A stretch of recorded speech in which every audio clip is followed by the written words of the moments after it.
ini kelihatan presiden yang berkali-kali apa istilahnya itu ya, meminta maaf kepada masyarakat, sehingga saya udah hampir 8 kali mengucap minta maaf kepada masyarakat dan tuntutan untuk beliau diadili dan anaknya dengan sendirinya diminta untuk tidak dilantik, ya. Lalu di tengah suatu situasi seperti itu dijawab dengan survei-survei tingkat kepuasan 75-80%.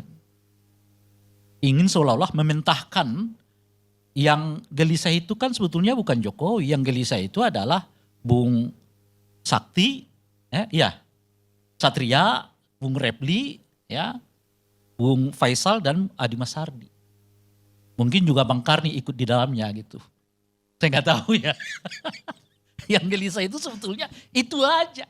75% rakyat ini puas kok. Ini model yang sudah terlalu lazim dilakukan oleh Pak Jokowi dalam rangka menutup kritik-kritik itu gitu. Kalau kritik meningkat selalu akan diperlihatkan tingkat kepuasan. Sekian persen. Untuk sebetulnya kan kita udah lihat pola Pak Jokowi ini, dia ingin menjawab kritik itu dengan ledekan kepada orang yang mengkritik. Itu yang dilakukan oleh Kaisang. Ya kan? Ketika disebut Mulyono dalam pengertian pejoratif sebetulnya kan, mengkritik sebuah tindakan yang gak sesuai dengan nama, kira-kira begitu itu, malah dipasang lagi baju di belakang oleh dia Putra Mulyono. Sama dengan asam sulfat. Asam sulfat. Ini menariknya Bang Karni ya kan. Model asam sulfat itu mau dikopi pas di peristiwa Putra Mulyono. Pada asam sulfat itu relatif berhasil. Cara mereka mengeyek kritik-kritik publik itu, khususnya kepada gerakan-gerakan anti nepotisme dan dinasti itu, kena tuh dengan 2 jargon aja. Pertama adalah, oh iya saya asam sulfat, memang itu tren, kemudian orang melihatnya hebat gitu ya. Yang kedua, yang penting dipilih. Ya kan? Itu bedanya dengan dinasti yang sesungguhnya, kira-kira begitu. Di saat lupanya mereka, di saat itu keluarga Pak Jokowi dan Pak Jokowinya masih dalam posisi yang orang melihatnya dizalimi. Itulah kira-kira itu. Jadi ketika ia mengubah kritik menjadi candaan, publiknya juga masih menerima. Tapi peristiwa Kaisang itu, dia bukan lagi orang yang terzalimi. Dia sudah elit sendiri di mata masyarakat. Bagaimana orang terzalimi naik ke Amerika naik private jet? Bagaimana orang yang terzalimi makan roti dengan harga 400.000? Yang terzalimi itu kita. Nggak naik standar hidup dan ekonominya. Beda sama Kodari, standar hidup naik. Gitu kira-kira ya kan. Kalau kita begini-gini aja. Terima kasih. Saking Saya sudah naik dari dulu, bukan tahun ini aja. Begininya aja hidup kita ini, setiap kritik kita itu disebut di bawahnya itu, karena lo gak kebagian Rai kan, kira-kira gitu tuh. Besok-besok juga kalau dipanggil istana lo diem, gini hidup kita. Jadi ketika asam sulfat itu muncul, dia di posisi yang masih kelihatan orang terzalimi. Tapi ketika private jet itu muncul, dia udah kelas tersendiri, yang udah jauh itu. Kalau tagline-nya sebelumnya adalah kita adalah Jokowi, sekarang udah beda. Jokowi adalah Jokowi, kita rakyat biasa.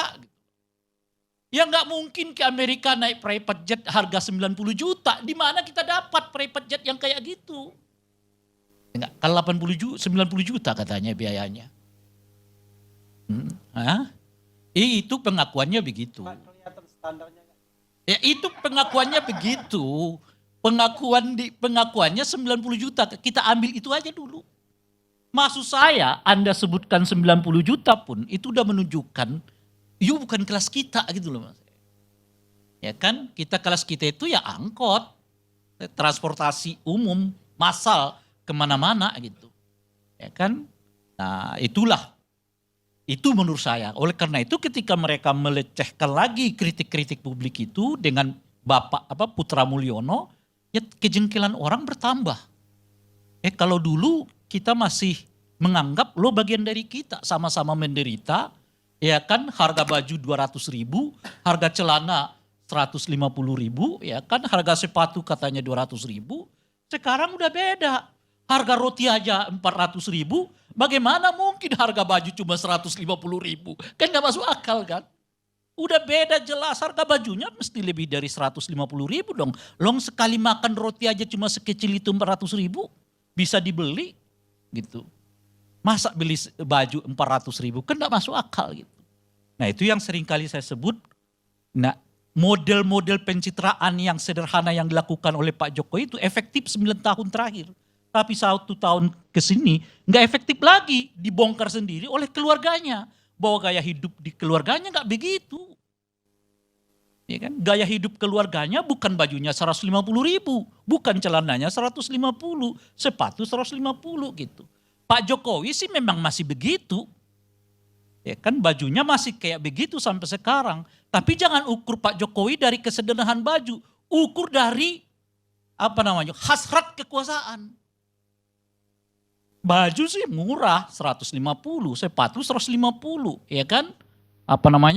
Sandal dan 150. Mungkin total di badan Pak Jokowi itu kalau hubungannya dengan baju ya 600-700 ribu sekali pasang. Tapi jangan tanya hasrat kekuasaannya. Gede banget. Saking gedenya gak pernah kita temukan pemimpin macam begini di Republik ini. Coba Anda bayangkan, siapa pemimpin di Republik ini dalam kurun 10 tahun menjadikan anaknya wali kota, menantunya wali kota, lalu anaknya jadi wakil presiden. Siapa di Republik ini yang punya hasrat kekuasaan model begitu? Jadi orang makin lihat nih, ternyata yang 100.000, 200.000 citra aja untuk menutupi yang sesungguhnya yang terjadi dalam dirinya apa? Hasrat berkuasa yang sesungguhnya nih. Kodari selalu mengatakan, gue itu yang usung 3 periode. Ya, kata Kodari itu. Tetapi didiamin sama presiden. Dong jelas-jelas Ibu Mega yang ngerti, enggak benar itu 2 periode, saya tolak. Kalau presiden yang dimaksudkan 3 periode itu adalah Pak Jokowi, dia yang justru pertama kali mengatakan, hei Kodari, berhenti mengkampanyekan 3 periode. Kalau tidak, saya tendang kau dari istana. Kan begitu mestinya. Ibu Mega yang gak tersangkut dengan kekuasaan itu saja berdiri di depan, saya tolak 3 periode. Karena itu bertentangan dengan konstitusi. Jadi kalau kita menyebut bahwa di belakang 3 periode itu ada namanya Pak Jokowi, gak berlebihan juga, wong dia biarkan kok. Ketua partainya aja melarang, saking melarangnya beda jalan tuh, bisa jalan sekarang gitu. Nah itu dia, demi hasrat memajukan keluarganya, dia bisa kok meninggalkan orang yang membesarkannya. Dan itu yang dilihat orang setahun terakhir ini. Bahwa Pak Jokowi sedang tidak bekerja bagi bangsa dan negara. Lalu ia bekerja untuk keluarganya. Demi keluarganya dia bisa kok ninggalin orang yang membesarkannya. Yang membesarkan keluarganya tanpa ampun. Itu yang kita lihat bajunya sederhana itu. Ninggalin yang membesarkannya. Yang membawanya dari pabrik pengolahan kayu itu namanya. Pabrik mebel itu ke kursi wali kota, memindahkannya dari Solo ke Jakarta, memindahkannya jadi karya presiden istana 2 periode, lalu memberi juga kursi jabatan bagi anaknya, lalu menantunya. Cuma sekejap aja dia tinggalin kok. Demi apa? Demi keluarga, bukan demi bangsa dan negara. Dan bahkan ya kalau benar apa yang disebutkan dalam podcastnya Andi Wijayanto, ada keinginan justru untuk membuat susah partai yang membesarkannya ini dulu di dalam Pileg 2024 yang lalu. Gimana kita melihat orang, jadi artinya orang ini semua memperlihatkan kepada kita, apa yang layak secara moral kita contoh dari presiden yang bajunya sederhana ini. Dan mereka memang menurut saya yang menisbikan moralitas. Nggak penting bagi mereka itu apa yang disebut moral, apa yang disebut dengan etik. Karena penting bagi mereka itu tujuan.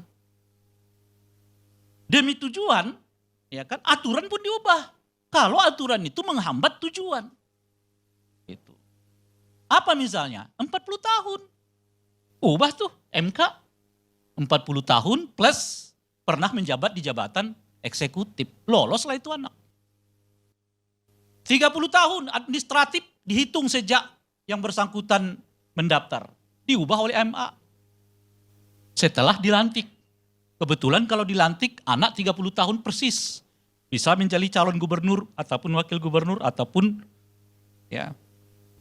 Dalam rangka itulah menurut saya Pak Prabowo melihat juga tanda-tanda zaman ini gitulah ya. Makanya jauh-jauh hari Pak Prabowo sudah mulai kelihatan menjaga jarak dengan Pak Jokowi yang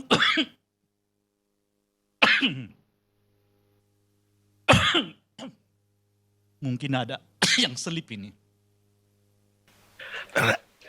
Terlalu semangat. Yang tanda-tanda zaman itu sudah lebih tegas diperlihatkan oleh Pak Prabowo dengan rencana pertemuan antara Pak Prabowo dengan Ibu Mega. Saya kira makan malam yang kemarin itu bagian dari apa yang saya sebutkan di awal pertama tadi, kegelisahan Pak Jokowi. Apa yang mungkin sebelum-sebelum ini dihindari oleh Pak Jokowi, gimana caranya agar Ibu Mega dengan Pak Prabowo itu tidak akrab, justru sebelum yang bersangkutan dilantik sudah mulai akrab. Mulai lagi ketemu. Dan implikasi politik dari pertemuan itu terjadi justru sebelum pertemuannya sendiri terjadi gitu. Apa itu implikasinya? Setidaknya 3.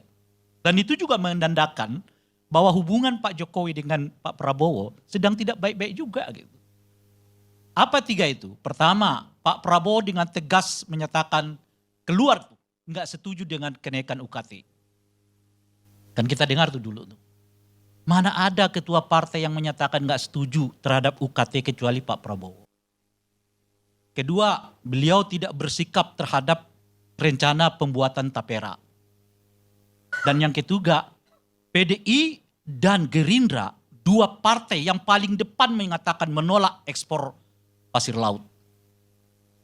Jadi pertemuannya belum terjadi, tapi ikatan politiknya udah jalan gitu loh. UKT ditolak PDI, tapera ditolak PDI, lalu ekspor pasir ditolak oleh PDI dan teman PDI itu Gerindra, salah satunya gitu. Yang lain saya dengar nih, saya belum konfirmasi benar, misalnya gagalnya ya paripurna terhadap revisi undang-undang kepolisian dan TNI. Itu pun katanya karena ada komunikasi antara PDI dengan Gerindra, tapi itu belum saya konfirmasi. Artinya apa? Di sebelah yang lain adalah, saya sebut tadi itu gelisah, faktor lain yang membuat Pak Jokowi itu gelisah adalah kenyataannya beliau mulai banyak ditinggalkan orang. Apa yang terjadi malam ini di forum kita ini Pak Karni menjelaskan itu juga. Jangankan elitnya. Ya, teman-teman terjauh Pak Jokowi aja sudah nggak siap tampil. Ini forumnya gitu. Bagaimana dari 6 ini 5 suaranya hampir sama. Hah? Mudah-mudahan setelah saya ngomong ini mereka ada sedikit perubahan lah ya. Mudah-mudahan. Apalagi tadi sudah diceramai oleh Bung Repli dengan sangat bagus. Nanti betul-betul akan dihadiri pada tanggal 14 itu. Udah ada fasilitatornya gitu. Nah ini mendadakan kepada kita. Apalagi elitnya gitu loh. Yang jauh aja mulai menjauh. Ya apalagi yang dekat dengan beliau juga menjauh gitu. Artinya mungkin posisi Pak Jokowi itu benar-benar sedang sendirian sekarang. Saya tidak melihat misalnya ada orang dari koalisinya Pak Jokowi lah katakan begitu, yang membela Gibran soal Fufu Fafa. Benar gak tuh? Gak ada. Saya juga tidak melihat partai ya, macam-macam dan sebagainya yang membela Gibran terkait dengan private jet. Kaisang. Gak ada juga. Hah? Ya, kecuali satu menteri. Itu. Di luar itu senyap. Oleh karena itu saya berharap, ayo Bung Gibran, Anda tampil ke depan. Nyatakan dengan sesungguhnya bahwa itu bukan milik Anda, tapi milik orang lain. Beri pembuktian dengan tegas supaya jelas. Karena ahli IT di Indonesia ini banyak. Dan Anda harus buktikan secara IT bahwa Pupu Papa itu bukan milik Anda. Sehingga tanggal 20 kita bersama-sama dapat dilantik. Tapi kalau Anda tidak melakukannya, mohon maaf. Saya juga dalam posisi mengatakan tunda dulu pelantikan saudara wakil ini.